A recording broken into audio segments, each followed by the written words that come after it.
guys, what's up? Today's podcast is brought to you by Audible. Get a free audiobook download and 30-day free trial at audibletrial.com/eggs show. That's EGGSSHOW. Audible has more than 180,000 titles to choose from for your iPhone, Android, Kindle, or just about any device you can imagine. As Eggs listeners, you can download a free audiobook today by visiting audibletrial.com/eggs show. Bang ding ding, trademark. He come out 6'7" tall. Bang ding ding, 1 inch star. Bang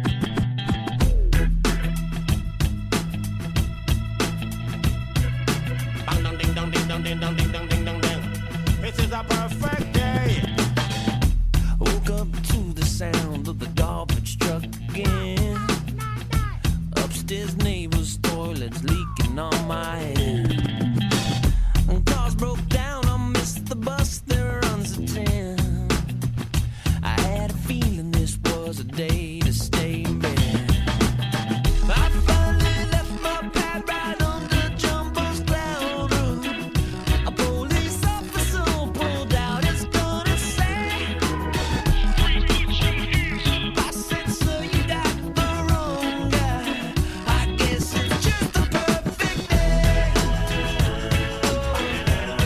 It's just a perfect day.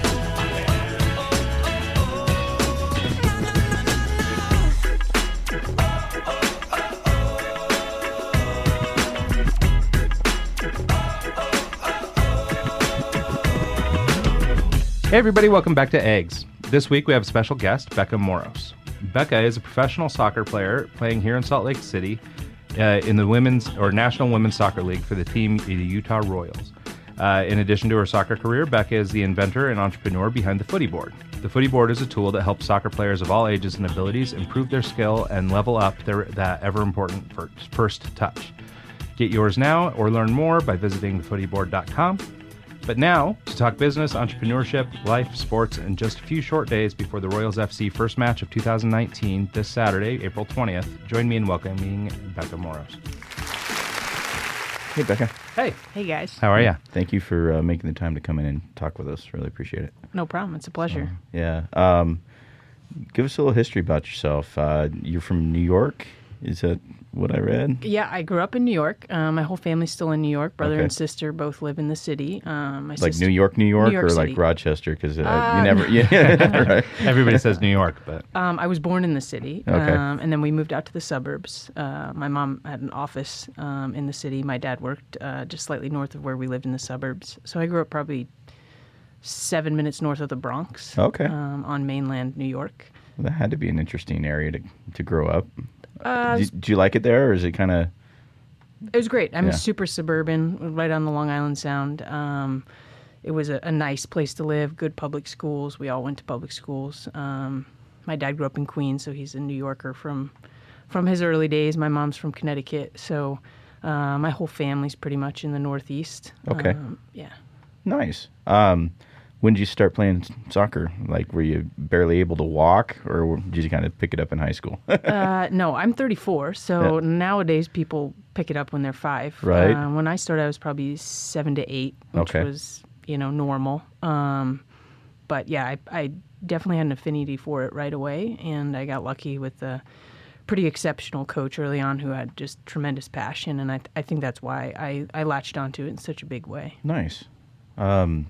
So you start at 7 or 8. You have an awesome coach. What's like the process from going from there to being a professional soccer player? Because you got the high school, you got college, you got everything in between. Is it just pretty much dedication and drive that got you there, or is it just kind of happenstance that it just worked out well for you? Athletics isn't my forte. If you couldn't tell, I'm not a... I don't know what he's talking about. He's right. so hard on himself. He looks like a super athlete to me. I played t-ball and baseball, and that's the extent of in all Little League. I never played in high school, so that's my sports extent. So I don't really know how that all works, but... I also played t-ball, by the way. Oh, yeah. See, we can have a little match afterwards. It's something I might compete in. I do remember hitting the rubber tee with the bat, so wasn't my Yeah. strength. So But yeah, so I think most professional athletes can cite some influential coach and figure that they had as a young kid, and I think that initial passion is really important for a child because it really is about having fun. You play with your friends. You want to be good, but you don't even really know what good is yet, yeah. or what it's going to take. So I remember always wanting to be great, be the best, but if you had asked me what that meant, I really wouldn't have known. I wouldn't have known how many kids in my area were playing. I wouldn't have known how many kids in New York were playing. I wouldn't have known, how good I had to be to come out of our region as a top player or to be recognized in the whole country. So it's kind of a very vague thing as a little kid, and that's why I think that first sort of coach somewhere when you're young and impressionable is so important because you've got to commit and just keep recommitting every day. And if it's fun, that's easy. Well, if it's not, no chance. in soccer, at least in the States, is fairly new. It's something that's been around, but it's become popular recently in the last few years. It's definitely not European level soccer just yet. Not necessarily in terms of level and the way people are playing, but in terms of popularity. It's definitely coming around, and maybe I'm a little bit insulated because I'm like sort of in. But it has been fun, and maybe Becca, you can speak to this, but it seems like in maybe even the last 5 or 10 years. I don't want to say it's just because I started paying attention in the last 5 to 10 years, but it seems like things started beginning to grow. Maybe it was the U.S. run in the World Cup a few years ago or whatever, but I feel like that was the first time I really saw every major corporation and everybody all in on soccer. They've always had, the Coca-Cola can that was, or whatever for World Cup. But I felt like that year was kind of the pivoting point where all of a sudden, nationally it was a big sport. I think there's been a number of periods in American soccer development where it's kind of grown and climbed and then plateaued and then grown and climbed, and then plateaus again. And I think that we've seen definitely in the last 5 years another period of real accelerated interest in soccer. I think social media is part of that because, you don't need just the big corporations to latch on to the sport.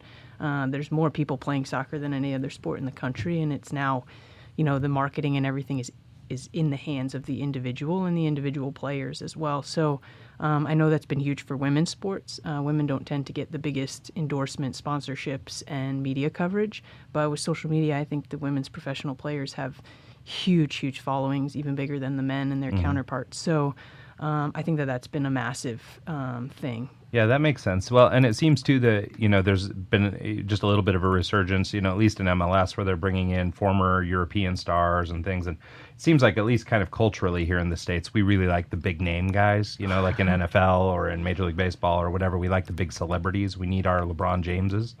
And so when on occasion we can get a Rooney or get a, I don't know, there's 100 examples right now.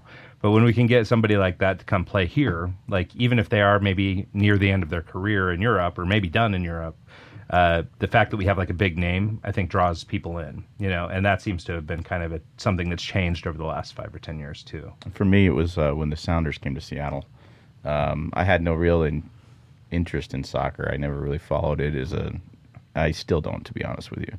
The only reason I know anything about it is because of Ryan, and he's got the season tickets to Real, and I've been a few times, and I still don't even know what an offsides is or how it works or any of that. But I will say, in your defense, I can't spot an offsides to save my life. When it happens, I know it's happened, and I get the rule, but I can't see it. We go to soccer games with Spanish kids all the time, and they can see it in a second. They're like, "Oh yeah, offsides," and I'm like, "Okay, well, I'll wait. I'll listen onto the radio, and we'll see what they say here in a minute. Maybe it will be an offsides. Who knows?" Well, it's like I watch football, and I can see a foul or whatever, and I can recognize that because it's up my alley. Soccer I never really got into until recently, and when the Sounders came to Seattle, it kind of had this weird pull. Everyone was into soccer all of a sudden. Everyone was going to the bars and doing the pre-games and the rallies and the chants and the running up the street with the banners, and it seemed like a really cool thing. And I always wanted to go to a Sounders match, and I haven't gone. So one of these times I'm going to have to get out there and do it again. But anyways, ranting. Okay, so you went to Duke. Yeah. That's where you went to college. You did 4 years there. And Yes. What was your degree? Psychology. Psychology. Oh, so Interesting. she's losing her mind right now Yeah, listening to us she's rant like, about "That's this. crazy. I started out in math, but it was a bit of a challenge to miss class and then come back and try and How is make it up. trying to manage, juggle that, the education and the full-time? I hated it. Yeah. Yeah. What was a normal day like? I think some people handle it a lot better than I did. I'm very singularly focused. I'm Sure. like, I hate splitting my attention between multiple important things. Like, that's torture to me because whatever I'm doing here means I'm not working on the other thing, and whatever I'm working on the other thing, I'm not working You're on worrying the first about thing. the other project. So and, yeah, for my personality, that was just a hard thing. But a day in the life is just pretty typical. I mean, you get up, you eat breakfast with all the other at Duke. All the freshmen are together, and then everyone else is in a cafeteria on the other side of campus. We kind of had training, usually in the afternoons. My coach was not a morning person, so I didn't have to do the 6 a.m. training like a Nice. lot of people do. Lucky. Yeah, I was very lucky. But Duke is just a beautiful, beautiful campus. Soccer fields are amazing. Well, It's yeah, that's a perfect great weather. campus for coming up a soccer player, right? I mean, they have a good program, a nice, well-developed program and everything, versus some smaller schools and things. They seem to do a good job with soccer out there. Oh, for sure. And the ACC is like the most competitive conference. Pretty much, it's held that title for as long as soccer's been a thing. So it's a good environment to play. Yeah, that's awesome. Well, and like by that point, did you have some understanding of your career trajectory? Like, were you planning for professional sports, or was this to get you through college, or because I don't know. Did you have a scholarship? I had a scholarship. Okay. My parents are Sorry. both physicians, went to Ivy League undergrad and medical schools. So I grew up thinking that everyone becomes a doctor and that the Ivy League schools are the only schools in the country. Right. So I didn't learn about college sports until I was way too old for like a normal recruiting process. I Sure. just didn't know that was a thing that people did. There was no interest from my parents in getting a scholarship. There was no expectation that I would play sports. My dad is about as nerdy a guy as you can imagine. Sweater vest, Caesar do, Nice. glasses, and that's all year round. That's what I so- want out of my doctors, though, to be perfectly honest. It's perfect. Yeah, so he had no intentions of raising a jock, as he likes to put it. Right. And even that word sounds funny coming out of his mouth. So, I mean, Duke was a pretty perfect mix for, Sure. my upbringing and what I thought college was supposed to be from what my parents had instilled in us, and then my desire to play, competitive soccer. My dad was appalled that I would consider a bunch of other schools when I had a Duke available. Sure. So but, did you have the scholarship going into it, or did you walk on and get the scholarship? No, I had a scholarship a partial scholarship to start, and then increase Nice. the next year. But that wasn't.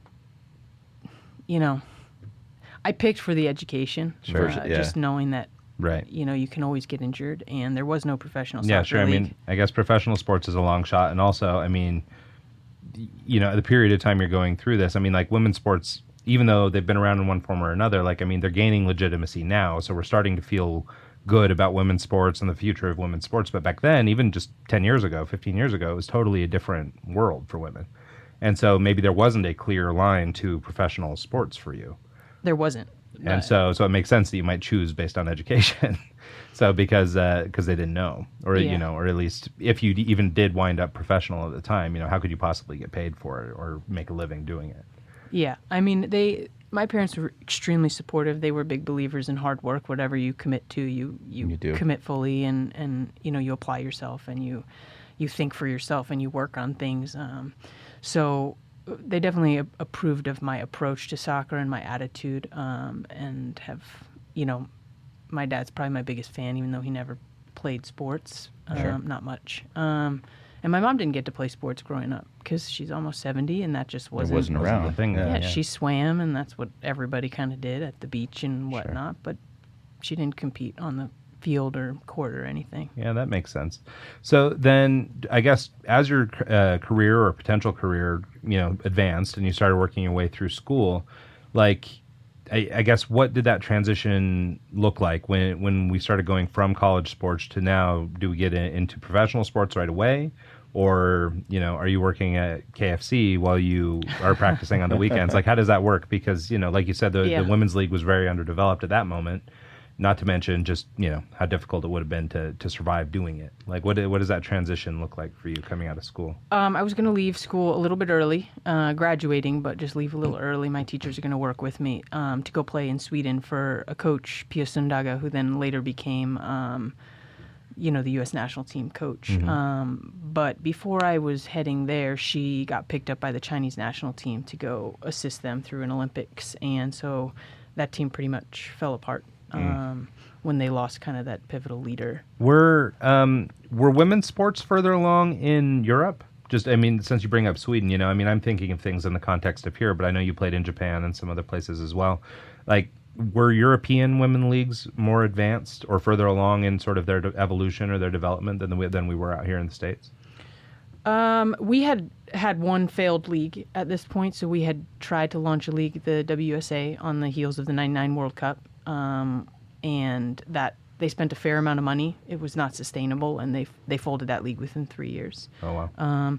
A number of leagues, including in Japan, Germany, Sweden, Norway, I'm not sure who else, but they had leagues that lasted a long time and had been around for a while, and some of that is because there's no college sports. Oh, okay. The superstar effect is definitely different there. Sports in the United States are massive. I think that's why we do tend to get some of these players who are at the end of their careers and they're big-time players from the Premier League or La Liga or wherever, and they do decide to come here for a little bit, even though the soccer is below the level of the leagues they're leaving.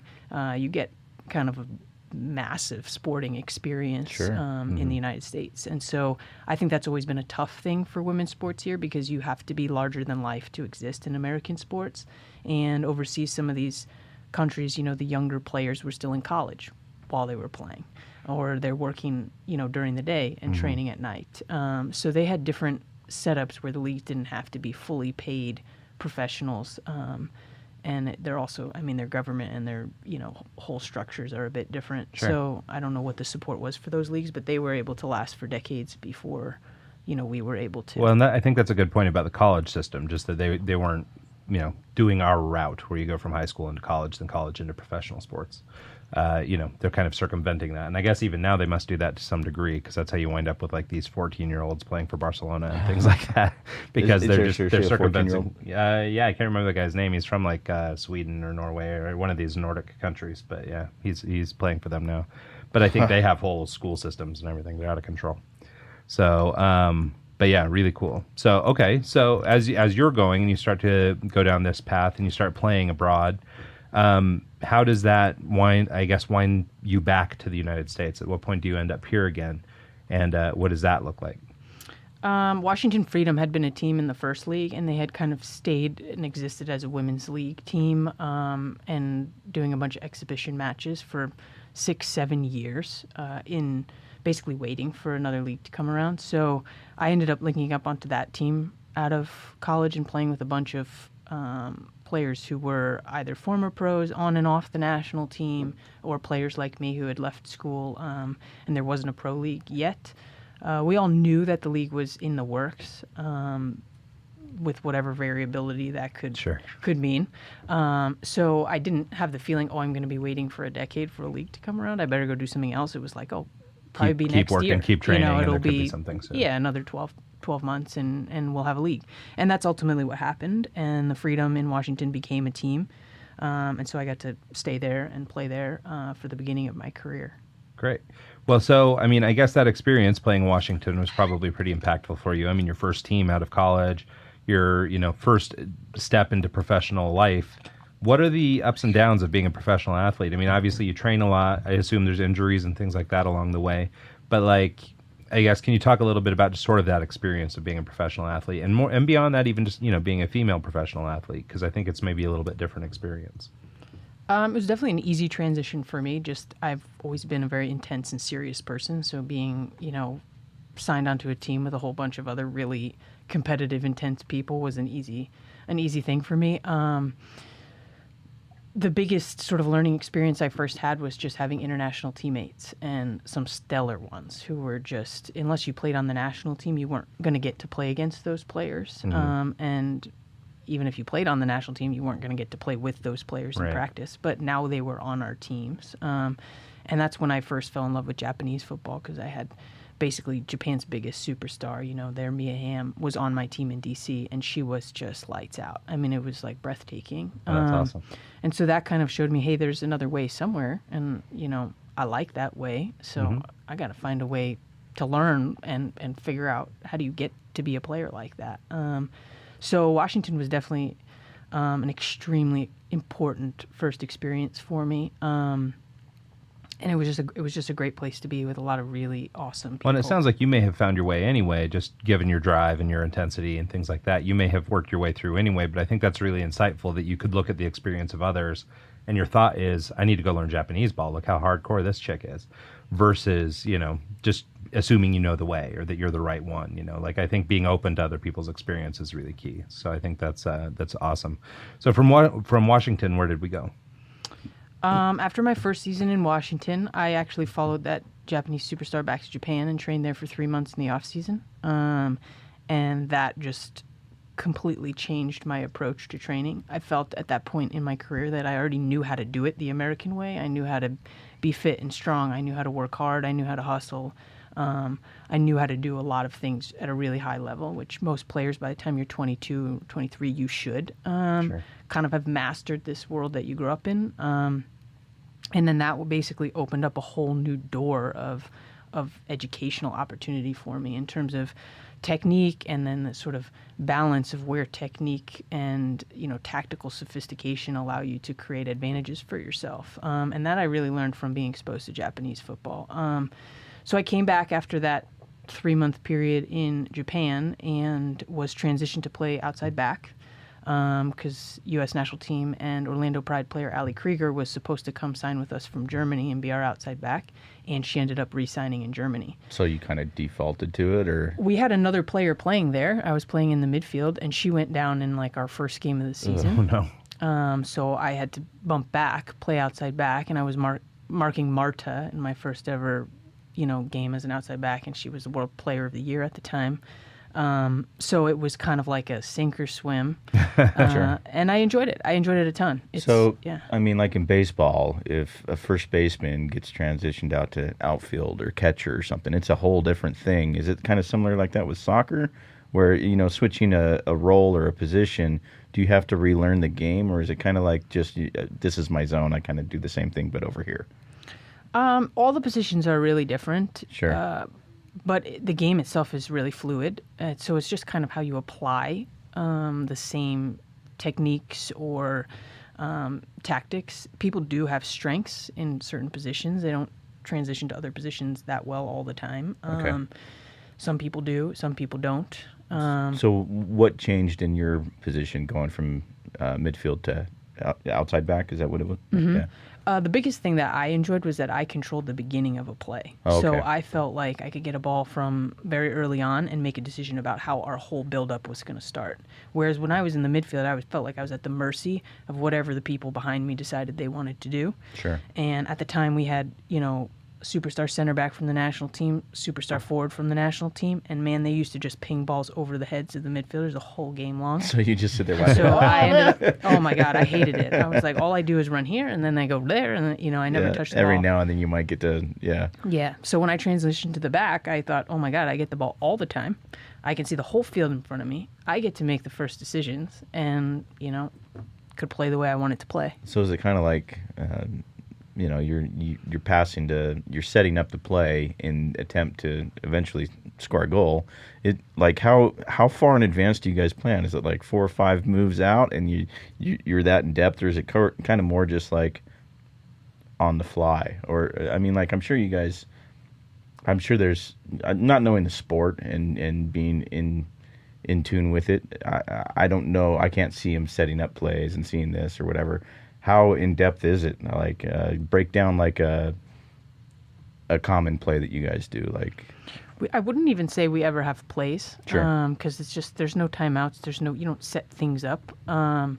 It's much more about reading space and reading what the other team is doing and then what your teammates are doing. And that's one of the things about these teams like Barcelona. When you watch them, it's like they just have sixth sense about where the other person is. And it's not a sixth sense. It's just an understanding of movement and vision and, watching their eyes and knowing players and what they do.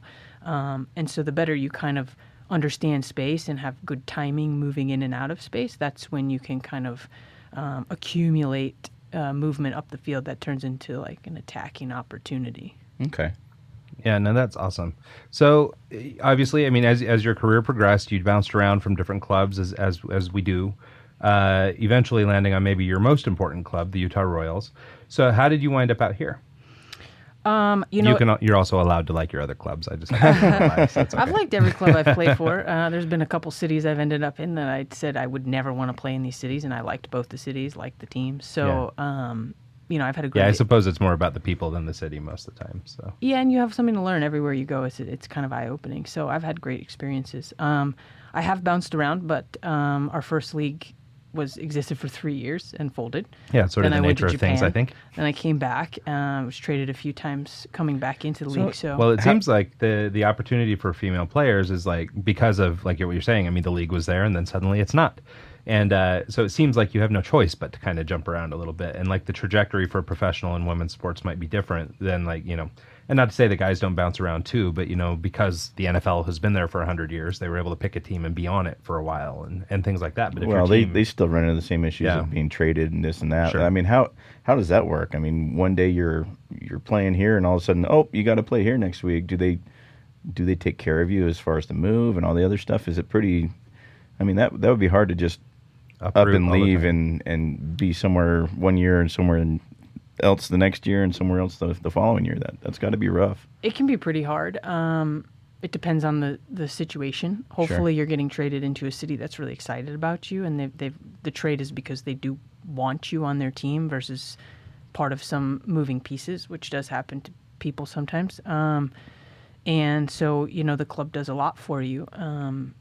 I think it's hard to leave somewhere if you weren't ready to leave. But sometimes, I've been in both situations where I've been traded somewhere. Like when I left Portland to go to Kansas City, I was certain Kansas City was the right team in the league for me. Having watched them beat Seattle the year before in the championships, like they played my style of football. So I knew in that trade that, no, I didn't want to leave Portland, but I did want to play for Kansas City. So that was, really a great fit for me. So it was when like it's sad to leave Portland, but good to get with a coach that plays your style and lets you do your thing, kind of. So, and then I got traded from Kansas City over contract stuff, and the way our league has been set up, it's sort of an interesting negotiation process. So I think that was just kind of the lay of the land. Like I got stuck in a situation where I had sort of no choice, and those owners were not the best people. Yeah, so I think unfortunately that happens to a lot of players, I mean across sports, but in soccer especially. It seems like that seems to happen quite a bit. I mean, I know that, just watching Real since in the 6 years we've been here, all the guys, you start to love somebody and then they're traded. And then you start to love the next guy and he's traded. And then it's, it's always something. It's impossible to manage. And I think, I don't know if it's just, I mean, I guess for the people who own the team, it's business. And for the players, you have this emotional attachment to them and everything. So it's got to be a little bit sketch or a little difficult to run around. Yeah, I guess maybe not always. That's good marketing. You want the city you leave to feel, sad that you're gone. So, sure. Yeah. Yeah, no, that makes sense. So here you are in Salt Lake. We're glad to have you. So I'm really excited about it. Talk to me about this season. So, I mean, basically the women's league kicked off last week, but you guys had a bye, which I guess gets you a little extra time to warm up and get ready. So, nothing wrong with that unless it gives you guys jitters or something. So, but I expect you guys to come out swinging and it'll be awesome. What are you guys looking forward to this season? What kind of, things can we expect? And how are you feeling about the team in general? I mean, of course we'll have opinions you're not allowed to share, but, what are your thoughts and how are you feeling about the team and how we look for this season? Yeah, I think last year came with just incredible excitement, but with that and all of the moves and new people, new players, new coaching staff, new organization, new ownership, there are a lot of stressors that you're just kind of managing. This year has been much more like coming home, and I think that all the players have a certain ease of transitioning back into Salt Lake City and training and our coach's philosophy and the way we're trying to play. That was all brand new last year, and it just happened so fast. So I think people did an unbelievable job getting us running last year, but man, that was hard. Like nobody knows what went on behind the scenes. And, we didn't have a locker room when we got here. They had to build an entire locker room in like 2 months, and it's wow. state of the art and beautiful. But it was still in construction when we Sure. showed up. We had to find housing. You had to move into a new city. They had to get people's cars here, people's things here. I mean, it was Yeah. just a lot in a very short period of time. Yeah, that makes sense. I mean, like, starting a new business or whatever. I mean, it's that first year can be kind of a rough road to travel. But it does seem like, I mean, largely anyway, a lot of the same core team is here this year. And so I suppose now with a couple seasons together and all that stuff, that's probably helping to make the road a little bit smoother this season.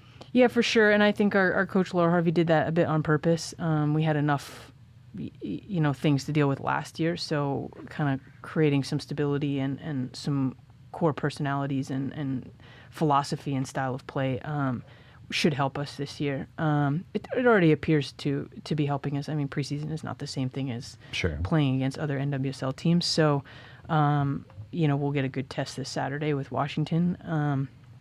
But yeah, our on-field chemistry, everybody knows each other really well. The new players are fitting into an already established system instead of, everybody kind of figuring it out on the fly. Yeah, totally. And that's such a big deal in soccer because you don't get timeouts. You don't get an opportunity to regroup. You don't get to change your tactics. Everything has to happen while the game is still being played. Well, yeah, I think that's a really good observation, especially for people who maybe don't watch that much soccer, don't know soccer that well. I mean, it's actually one of the things I grew to appreciate. I mean, as a youth, as a young man, I used to play American style football. Crashing into each other and heavy pads and all that kind of stuff. And so that was the type of football I grew up playing. But I mean, what did they say? I think I've heard some numbers recently that like over the course of a 4-hour ball game, you get 12 minutes of gameplay or something to that effect. And now in my old age and not dying to watch all these commercials every minute, like football's hard to sit through now. Like, I'll tolerate college football, but I have a hard time with NFL these days. And but one of the things I found that I just love about soccer is that fluidity and that nonstop action. And you figure out everything on the fly. And if somebody gets hurt, okay, adapt, move around and change. And I think that's so refreshing in sports, not just the fact that I get to dodge commercials for 45 minutes at a time, which I think is also pretty spectacular. But I think that's a really cool thing about this sport. So for people who don't know it, maybe they don't even realize, but if you sit down and watch a soccer game, like you get full 45 minutes, and it's almost like watching a movie or a TV show, right? You get to watch sort of the story unfold. And, like Mike was asking earlier about plays and things, it's not about plays, but like you kind of get to watch everybody kind of watching everyone and see how it works. And you're allowed the time to really build that up. It's not trying to outmaneuver somebody with strategy as much as it is, with fitness or with observation or with whatever, any number of other features. And so I think that's really cool. So let's go down a different route here. We've got your soccer career kind of out there. We brought it up in the intro. You're an inventor, and you founded a product called the Footyboard. Can you tell us a little bit about what that is? It's essentially a training apparatus, right? Mm-hmm. It's a little board that you lay down on the next to the fence, and you kick the ball against it, and it just kind of the way it bounces back is kind of like what you would experience from a player. Is that what I got out of it? Or? Yeah, so the term for it is a rebounder. Sure. But that's it's more of a passing partner. So in a lot of sports, like if you imagine a pitcher pitching into a netted rebounder, they don't need the ball to come back to have any authentic training opportunity. It's all about hitting the target. In soccer, you're constantly passing and trapping the ball. I mean, the whole game is built up of passing and trapping the ball over and over again. And so having a rebounder that doesn't give you back a quality pass Sure. is sort of inauthentic to what you really need to do. And there's pretty much nothing that happens in soccer that doesn't start with your first touch. Even if it's an erratic ball bouncing that was deflected and a bunch of things happened, it's all about how you get it under control and start playing again. It could be a pass from your teammate. It could be intercepting something from another team. You have to have that first control. And it's something that's difficult to train in a big training environment because you're all kind of sharing around one ball. Like a game, I think, you might touch the ball 100 times at most. But if you're training, on your own, you can get thousands of touches, make thousands of decisions, figure out how you want to set up your body positioning to be able to see whatever it is you would be seeing on the field, depending maybe on what position you play or where you have a weakness in your game. So you basically pass into this wall, it's portable, and then you get the ball back, and that's sort of where you develop your body positioning, your awareness, and your technical development as well. So is the board, as I saw it, it looked like it had a little angle on it. Is that a design so that it's a random return? So you kind of have to go off of, you kick it into this ball and it could go to the left or to the right or up in the air or however, so that you're... No, it has two angles that are built into it. They're suggested angles, so you can fasten the Footyboard at any angle you want. But it has two angles built into it, so very quickly you can set up for a pass back that rolls back on the ground, which is what you would ask for from a teammate. Sure. And when you're coaching little kids, you're just constantly demanding that they keep the ball on the ground and they get the wobbles out of it, make it roll. And then there's a pop-up angle that brings the ball back, ideally over your head.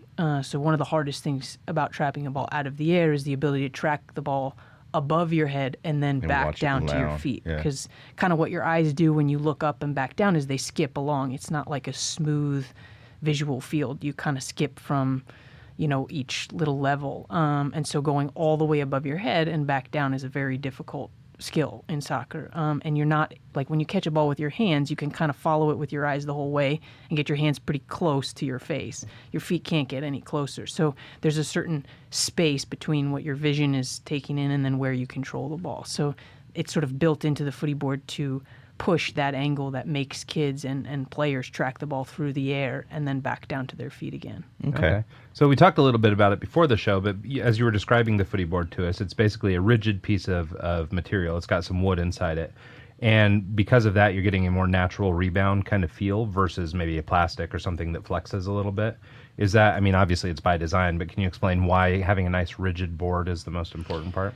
So I designed the Footyboard by accident, so to speak. I very deliberately needed a wall for myself to train. I wasn't looking to invent a product. If somebody else was making a good one, I would have bought theirs and the Footyboard wouldn't exist. I made it because nothing out there worked. Sure. I hate the netted stuff. It's like, your dad goes out to the field with you, your mom goes out to the field with you, they catch a ball and they sling it back at you. I mean, it's as inauthentic to soccer as possible. Yeah, sure. And they don't hold up. And then, some of the bigger rebounders that people make are just not portable. So for an individual user, there's just nothing you can do. You can't put a 50-pound, 4x4 wall into your sedan and take it out to the field. Take it everywhere you go. No, yeah. and a kid definitely can't. So I had, I was going back and forth from the field myself, and I needed something that fit in my trunk, and I needed something that could do all the things I needed to do with a wall, but it didn't have a wall at the field. Well, and like if you had a wall at the field or at a gym, for example, you're not wearing cleats. You're not getting the real kind of feel in a gym versus on the field. So I'm sure having that with you and having, being in the actual moment and trying to replicate an actual game or a practice environment is important. And being in cleats and doing, It's huge. Yeah. And you don't always have a friend to train with. And that was the thing. I'd be out running fitness and need to go from the field to somewhere else to find a wall to be able to do something. And instead now I could just throw my wall up and get all of my touches in and even incorporate fitness and a variety of things. And then if you do have a friend, you just have that many more things you can do together. Yeah, because I suppose you could set up the Footyboard on one side and then the three of you could sort of have interplay.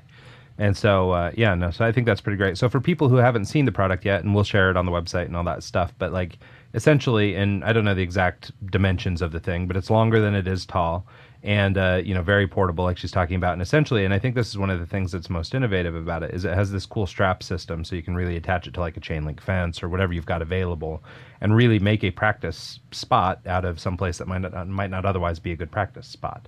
Can you talk a little bit about sort of the construction and the product and how you actually use this thing? And how the development process came along. Like, what did it start out to and then what it is now? It started out as a 50-cent piece of reclaimed wood from the Rebuild It Center on Mississippi Street in Portland and some borrowed roof rack tie-downs from my friend who's a surfer and some odd-end pieces to sort of help create the angles. It took a lot of just finessing. It worked pretty well quickly, which is why I kept working on it. And so every time I used it at the field, I was just tweaking little things, figuring out better angles, better mechanisms for fastening it. And then I hired a designer to turn it into what it looks like now, and to make it a very efficient piece of equipment for throwing in your car and setting up. But it could be attached anywhere that you can, attach the straps. We highly recommend the chain link fence. Lots of fields are surrounded by chain link fences. Basketball courts, tennis courts, they're surrounded by chain link fences. All the turf fields that they're building all over the country, warm climates, cold climates, they're fenced in. And the steel pole of a chain link fence is just in concrete, so deep down in the ground for safety reasons. So you basically have a 12.5-pound wall that operates like hundreds of pounds of material behind you, because you just can't move the steel pole that's in the concrete. So you could put it wherever you want, but depending on how sturdy the structure is you're attaching Well, and it I to. suppose the more sturdy or the more rigid, the better the rebound, that 100%, kind of thing, right? yeah.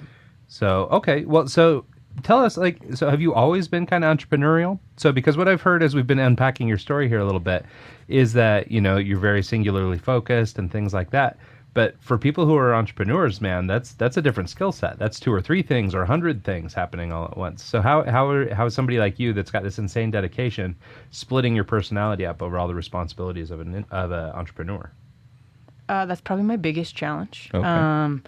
I think that I am so well trained for this. Like, I absolutely love this. This is the closest thing I've ever felt to soccer as far as, I go to bed thinking about it. I wake up in the morning thinking about it. I've got to solve all the problems myself, or find the person who can solve them, for me. And it's just competitive. Sure. If I fail, I fail. Yeah. Well, and I think that's what's so great about this thing is that it's, it's obviously coming from the perspective of somebody who's been playing soccer at the highest levels. Like, if I came out with some board, it would be me making judgments of what I think a soccer player might want and that sort of thing. And so the fact that this thing was born out of repetition and practice and trying to solve a real problem in training, I think is, part of what makes it such a great device to begin with. And, but like I say, the fact that you've, turned this corner entrepreneurially, but you're kind of applying your, drive and your competitiveness to this product and the success of it, I think is kind of an interesting approach. Like, I think it's, different than kind of your nerdy entrepreneur. Like, it's a different kind of thing. I've always loved solving problems. I could sit and work on the same math problem for a half an hour. That was my biggest challenge with the SATs. You got the clock ticking and you just want to know the answer to this one thing. But I just have, a lot of appetite for problem solving. And I, this was just right in my sweet spot with, my needs for soccer and my belief in training. And I train little kids with the Footyboard all the time. And it's amazing how fast they learn because they're passing and receiving their own pass. So they get to be both sides of every transaction. Sure. So it's the most efficient thing. And, when I pass with a kid, if they give me something that isn't a perfect pass, I fix it. Yeah. So they lose part of the feedback. If they're getting their own pass back, They they know fix exactly it what's going on. immediately. Oh, Yeah. immediately. It's like 3 passes later and they've got it. Sure. So it's such an incredible feedback tool. And you can manipulate things. So if you're working with somebody, you've got to ask for certain things from them. If you're working on the Footyboard, you can manipulate that yourself. So if I'm introducing a new skill set for myself, or I want to work on something with my weak foot, and I'm technically just not there yet, I can slow down my pass as slowly as I want, and I can make it faster incrementally, and just these minute little improvements, so that I'm not going from super slow to super fast and then going from 80% success to 10% success. Every step of the way I'm going up by 80-85% success. Okay, I move on to the next level. 80-85% success there, I move on to the next level. And that's how learning takes place. It's perfect repetitions. Yeah, I was just gonna say, like playing the piano, anything that you kind of require, just you build up in slow increments, and then once you kind of got that mastered, you move on to the next one, the next one, next one. I'm sure it applies in soccer as well. Actually, I wanted to talk about. I was listening to an audiobook a few months ago called "The Talent Code," and have you heard it? I've read it, yeah, for sure. Okay, so the part about the Brazilian soccer and the smaller indoor field with the smaller ball, I bet that kind of okay. Let me break that down for people who haven't read it.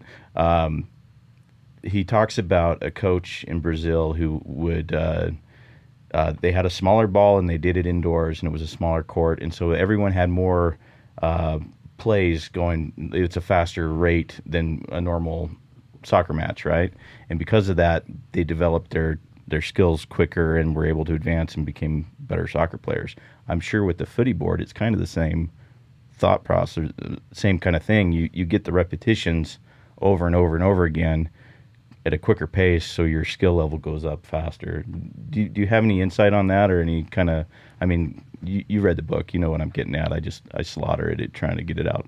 No, it's great. Yeah. And that's, I think the United States has recognized and aspired to do a little bit more training in the way that the Brazilians do and some of the other more technical countries. But it's a hard thing to just kind of copy and do a good job of. But yeah, they play a lot of futsal in Japan. And That's what it's called, Japan yeah. also, yeah, Brazil, Japan. I think pretty much everywhere in the world they're playing futsal So now. break that down. Is it just a smaller board? It's a smaller Is it ball. It's a little bit denser so that it doesn't bounce the way it does, the way a regular soccer ball would on a hard floor. So it's a much more skillful game. You can't chip the ball up in the air. It's not going crazy off of walls or anything like that. There's lines and out of bounds. So the play does stop, and you have to be skillful enough to keep the ball on the court. And it's a smaller space, fewer numbers on the field. So, I mean, imagine, basketball is 5v5, but you probably play a ton of 2v2s and 3v3s and, half-court games and stuff like that in training to get more repetitions. And so futsal kind of has that smaller numbers, and so everyone is playing much more. I think one of the things that disadvantages us in the United States is we do have such a big country with so much space and resource Sure. that, even 8-year-old kids are playing on these massive fields, and it just means they touch the ball less. Yeah. They have less opportunities to make decisions, less interactions with the defenders, longer distances where they can't move the ball as well or as quickly. So playing in small spaces is I mean, it's the best sort of training for your mind and your decision making. Reaction time, all the 100%. stuff. Yeah. Yeah, it's funny because like both my kids play youth soccer, and now they're getting a little bit older, so it's become real soccer. But for the longest time, like even our 8-year-old, up until even this year, they still don't have them throwing in. Like for example, they'll stand on the sideline and kick it in instead of throwing it in. And when my wife used to coach for her, because she played soccer all the way up to college, for her it was no, teach the kids how to play the game. I mean, these kids are capable of throwing a ball over their head. Like, I mean, come on, let's teach them the game. But that's how they do it in these programs, and so they're not really setting the kids up that well. And then, like you're saying, they play on these massive fields, so you go from playing bunch ball, where everybody is right on top of each other, and they're just all killing one another. And then as they age up a little bit, now all of a sudden they're kicking the ball 30 yards at a time or whatever, and it's really difficult for these little legs to keep up. And so they get tired fast. They're not getting that many touches. And, they're not having to really improve their technique at all. It's just who's fastest or who is most near the goal. My youngest son is notorious for kind of camping out kind of near the goal. And then he's excellent at putting them in all the time. So he feels like he's a superstar, but he's really just kind of hanging out, letting all those guys do the work. Cherry picker. Yeah. So it's kind of funny. So, and he's mastered all the, the sort of celebration moves of the stars, so he's got Messi and Ronaldo and all these guys. And so he's, standing out in the middle of the pitch, spinning around and, hands, praising God for the shot and everything. And so it's super entertaining, but at the same time, I'm sure the opposing teams hate us most of the time. He's famous for his, he does a whole team high five where he runs down the sideline and high fives all the parents, but he gets both teams. So he gets everybody's God. parents. And so, which I'm sure they just don't love, but it's pretty awesome. So he's a little bit of a showboat, that kid, but if you knew him, you'd understand. Yeah. So that's his personality. So let's talk a little bit about, I guess, the process of taking Footyboard to market. So it started life as this little board that you found and a couple straps. You mentioned that you brought on a designer at some point to try and turn it more into a product. But talk a little bit about that process and this, taking something physical into market, because I think there are a lot of challenges that maybe people don't see until they're actually doing it, that maybe could be avoided if they were, did their research. Yeah, for sure. Our first manufacturer was 50 boards handmade in Kansas City by a woodworker. And we had to figure out how to finish them ourselves. So he just gave you the raw wood, and you had to put the cover and straps and stuff on. So we cleared out a garage, learned how to use an air compressor and a spray gun, and how to hang all the boards from the rafters and be able to take each one out and put it in the paint tent, finish it, put it back up in the rafters to dry. And then, you do that with the primer, then you do that with every layer of paint you decide to put on, and then learn how to logo them, put the kind of like, stencil drill and the pilot holes and put the hardware on. And there's a lot of learning involved. It was an incredible experience. I still use one of the boards from our very first manufacturer. It is in perfect condition. It's got dings and scratches, but just like your skateboard, if you're not scratching it, you're not a skater. Using it right, Yeah, you got to try harder. Yeah. So, I mean, and I've never been able to break one. There's 3 different manufacturers, and I have one from each that I still use, and I've yet to break any of them. So I love it. I enjoy it myself. I don't like it any less than I did the first time I used it. I only like it more and more. So that kind of first process of building 50 of them and doing so much manual work led me to find someone who could manufacture and bring them in from China. I had an arrangement with the Pug Company, which makes pop-up goals, for them to... Oh, I was thinking the old Pugs. Is that what they... No, Pogs. Pogs. Pogs? Yeah, no. Yes, from an old Pog company, they transitioned into making footy boards. I don't know why that popped in my head. Because you're not a soccer person. Right. Yeah, Right. Yeah, no. But yeah, so this company that makes goals brought our next manufacturer in from China, which has been an interesting process. I like to be hands-on with everything. I like to talk to everybody I'm working with. That's a good quality to have.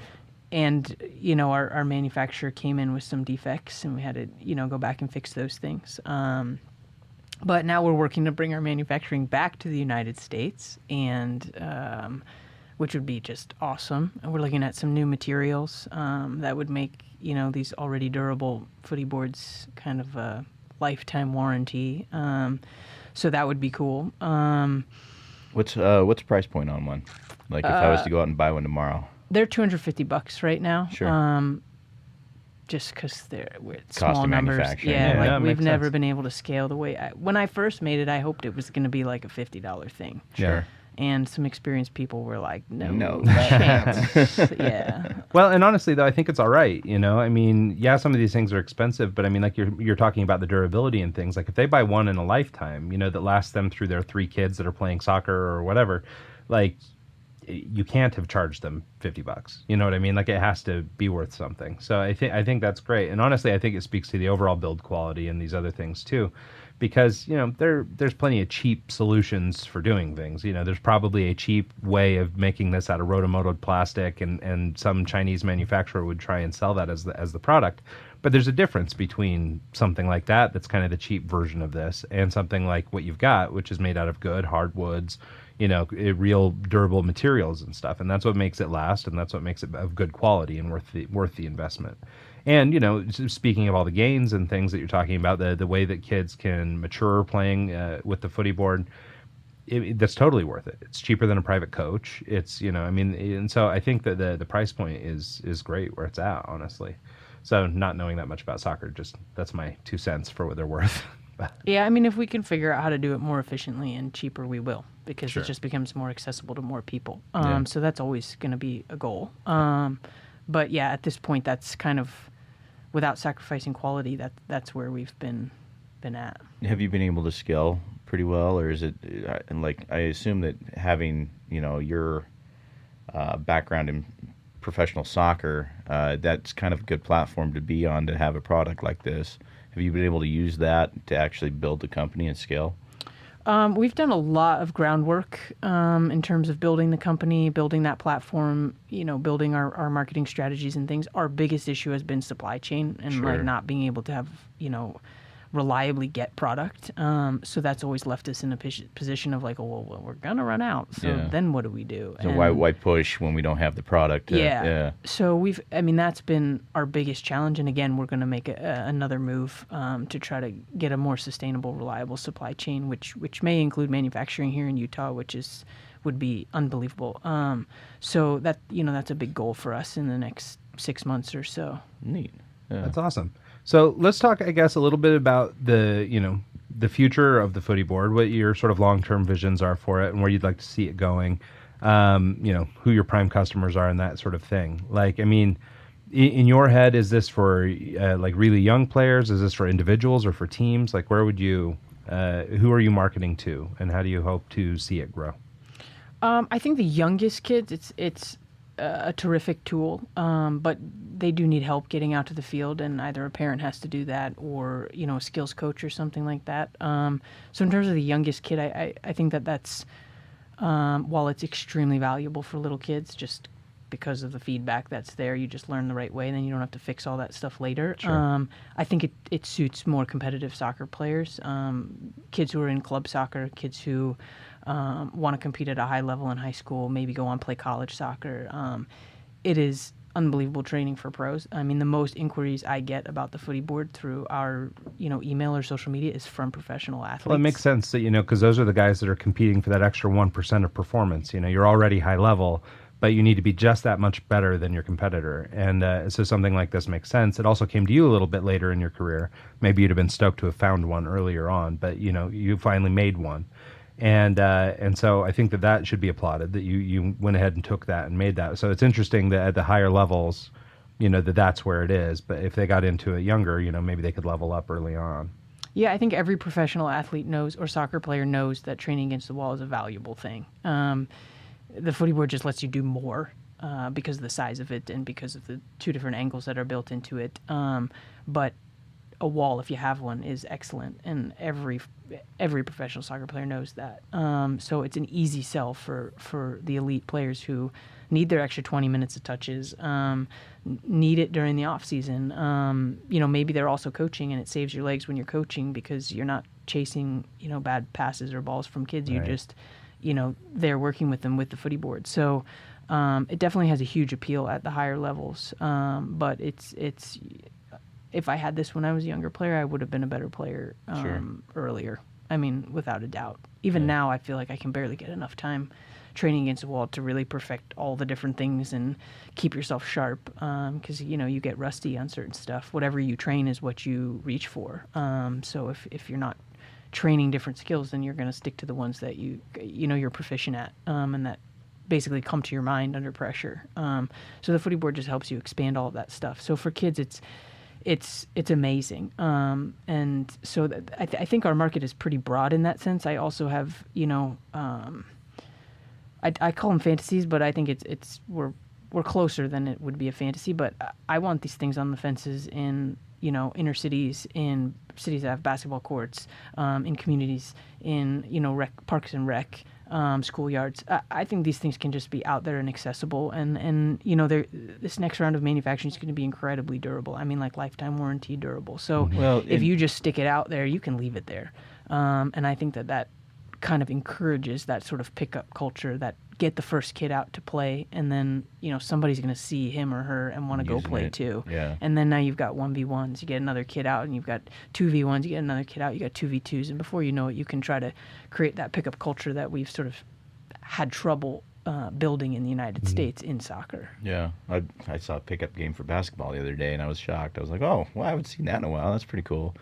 I was going to say that the price point on it really isn't that outrageous. I mean, if you think about like baseball, for example, an automatic pitcher can be anywhere, like the pitching machine can be anywhere from like $500 to $1,000 or more.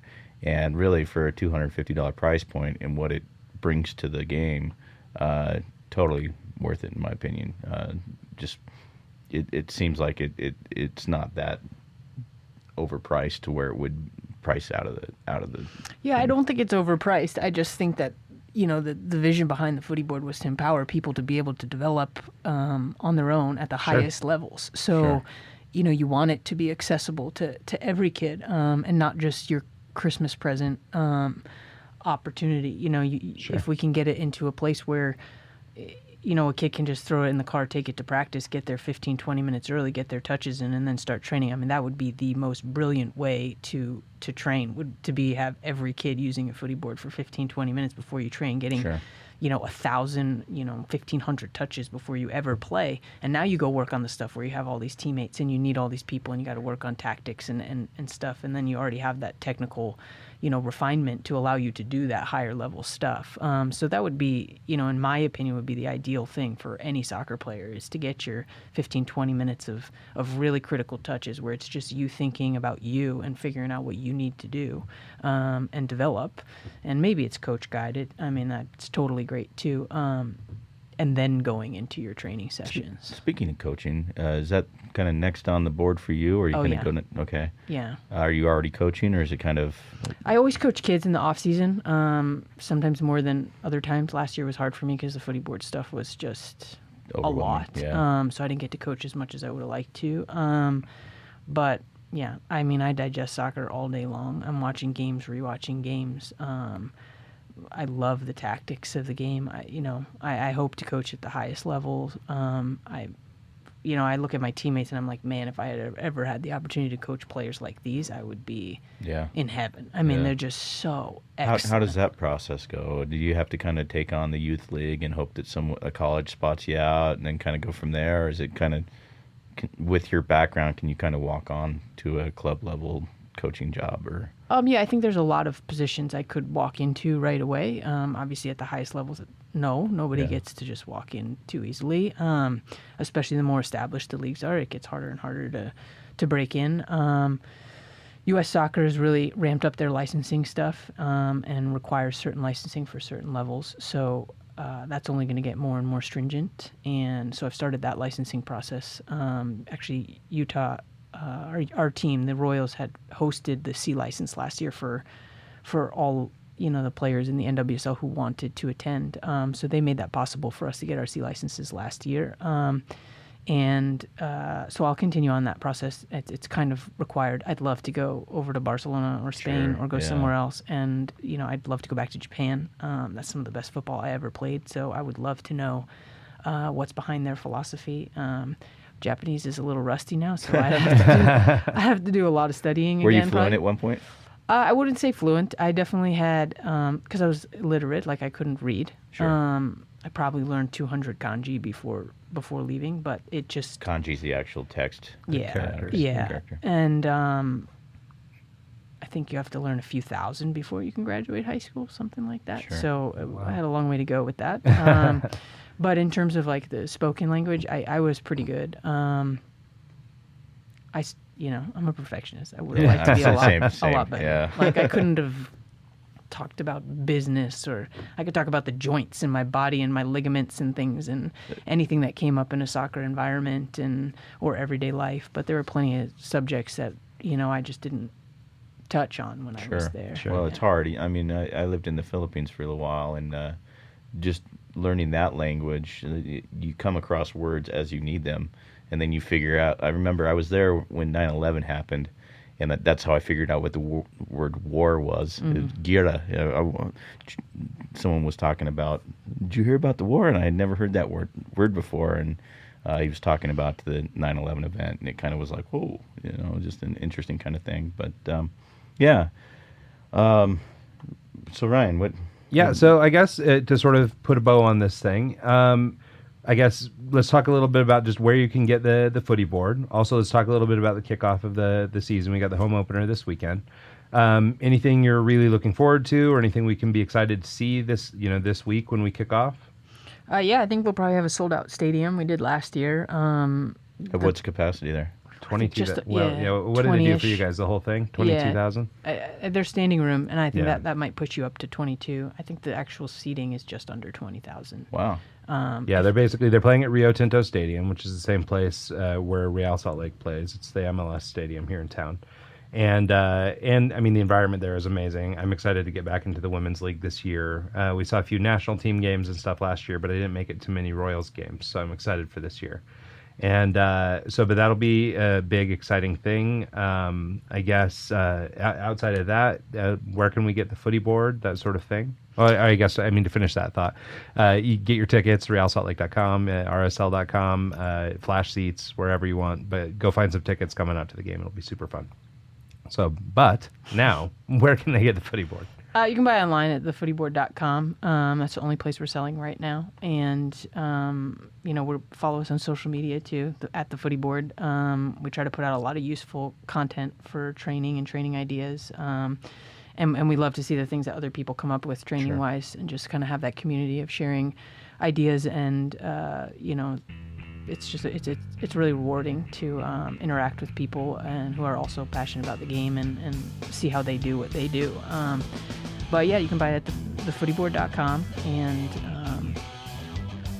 know you'll like it. Yeah, yeah. I saw a video you put out on your Facebook page, a little promo reel of it. And, looked like a lot of fun. Looked like it just, me not even playing, I think I'd have fun with it. So Now's your time, Mike. yeah, It's I'm gonna never go too pro late. next year. So it's on my. You don't have to be pro. You just have to be good enough to play in like an old man rec league. It'll be fun. I'll kick my butt. So, So cool. All right, Becca. Well, thanks so much. I do have to say, I have to sometimes stay off your Instagram because I see your little Instagram stories, and like you were saying, you're constantly ingesting soccer. And I think I had the Ajax Juventus game ruined no, for yeah. me because of Sorry. which made me. I mean, I was ecstatic because I'm an Ajax guy, so I was really happy that Ajax was successful, and then also the Barcelona match too. So I am always.